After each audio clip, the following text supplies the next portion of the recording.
Барлықтарыңызға қайырлы күн. Қалдарыңыз қалай? Жұмыстыққа тіркелсеңіздер болады. Егер бұрын жұмыс жасаған болсаңыз, соңғы 2 жылда тіркелсеңіздер болады. Жұмыстыққа тіркел.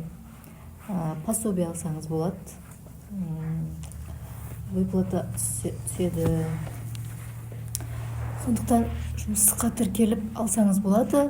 Мемлекеттің ең төменгі айлығын алсаңыз да сізге жұмыссыздыққа байланысты сізге төлем жасап береді.